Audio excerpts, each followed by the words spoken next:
Nature ने मर्द और औरत को अलग अलग बनाया है और दोनों को अलग अलग टाइप की क्वालिटीज दी है।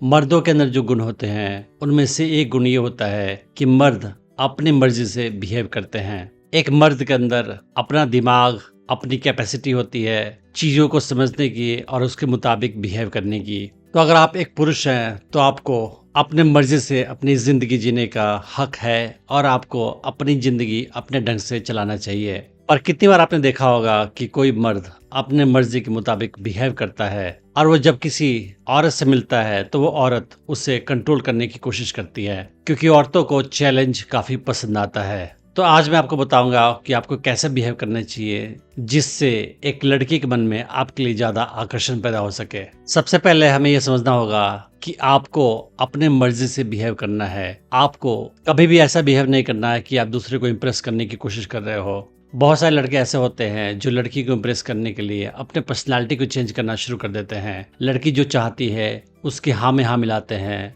और अपने ख्याल, अपने लाइक्स डिसलाइक्स को इग्नोर करते हैं। पर यह आकर्षण के लिए बुरा होता है, क्योंकि अगर आप किसी लड़की को खुश करने के लिए उसके हाँ में हाँ मिला रहे हो तो लड़की को एहसास हो जाता है कि आप ऑथेंटिक नहीं हैं और आप उसे खुश करने के लिए उसकी बातें मान रहे हैं। मगर आप ऑथेंटिक बिहेव करोगे तो आप अपने व्यूज़ को उसके सामने बिना किसी डर के रखोगे और आप बताओगे कि आपको ये चीज़ पसंद है, वो चीज़ पसंद नहीं है, और लड़की को ये बात ज़्यादा पसंद आएगी। अगर आप ऑथेंटिक बिहेवियर कर रहे हैं तो लड़की समझ जाती है कि आप वही बोल रहे हैं जो आप सोचते हैं और फिर आपके प्रति वो ज़्यादा आकर्षित महसूस करेगी। कितनी बार क्या होता है कि लड़के लड़की के सामने किसी बात के लिए ना नहीं बोल पाते हैं। वो डरते हैं कि ना कहने पे लड़की को बुरा लग जाएगा। मगर सच ये है कि अगर आप किसी बात पे एग्री नहीं करते हैं या किसी चीज़ के लिए आप मना करना चाहते हैं तो लड़की को आप मना कर दें, ना बोल दें। इससे लड़की आपको ज़्यादा पसंद करेगी। मर्दों का गुण होता है कि वो अपने मर्जी से बिहेव करते हैं और अपने दिमाग से दुनिया में ज़िंदगी जीते हैं।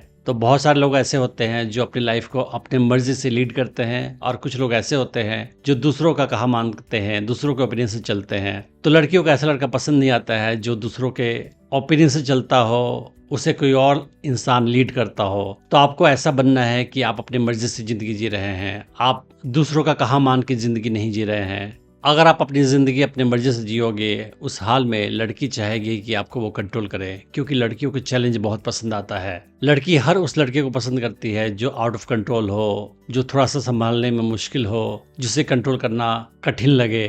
तो अगर आप कंट्रोल से बाहर हो, अपनी मर्जी से बिहेव करते हो तो लड़की आपको ज़्यादा पसंद करेगी, आपसे ज़्यादा आकर्षित होगी और आपके पास आएगी और फिर वो कोशिश करेगी आपको कंट्रोल करने का, क्योंकि आप उसके लिए चैलेंज बने रहोगे। पर आयरनी ये है कि अगर लड़की आपके पास आएगी आपको कंट्रोल करने के लिए और आप इजीली उससे कंट्रोल्ड हो जाओगे, उस हाल में लड़की का आकर्षण आपके प्रति घट जाता है। तो लड़कियां चाहती है लड़कों को कंट्रोल करना, मगर आप आसानी से कंट्रोल हो जाओगे फिर वो आपको कम पसंद करेंगी। तो आपको ये करना है कि लड़की अगर आपको कंट्रोल करने की कोशिश कर रही है, अपने मर्जी से आपको चलाने की कोशिश कर रही है, तो आप उसकी मर्जी के मुताबिक बिहेव मत करो, आप अपनी मर्जी के मुताबिक बिहेव करो। तो भले ही कोई लड़की आपको कंट्रोल करने की कोशिश करेगी, अगर आप उसके कंट्रोल में नहीं आओगे तो आपको ज़्यादा वो पसंद करेगी, आपके प्रति उसके मन में ज़्यादा आकर्षण पैदा होगा। तो आप अपने लाइफ में अपने मर्जी के मुताबिक बिहेव करें, जो आपको इच्छा हो वो करें। अगर आपको कोई पसंद चीज़ नहीं है तो आप मना कर दें और लड़की के द्वारा कंट्रोल मत हो, तभी लड़की आपको ज़्यादा पसंद करेगी और उसके मन में आपके लिए ज़्यादा आकर्षण पैदा होगा। अगर आप लड़की को खुश करने के लिए उसकी बात मान जाओगे तो लड़की समझ जाएगी कि आप उसे खुश करने की कोशिश कर रहे हैं और फिर उसके मन में आपके लिए रिस्पेक्ट कम हो जाएगी और फिर आकर्षण भी कम हो जाएगा। और लड़की का आकर्षण आप में तब तक बना रहेगा जब तक वो आपको पूरी तरह से कंट्रोल न कर ले। मैंने डेटिंग टिप्स की सीरीज में और भी वीडियोस बनाई है, आप उन्हें भी चेक कर सकते हैं। मैं उम्मीद करता हूँ कि इस वीडियो से आपने बहुत कुछ सीखा होगा। Thanks for watching the video.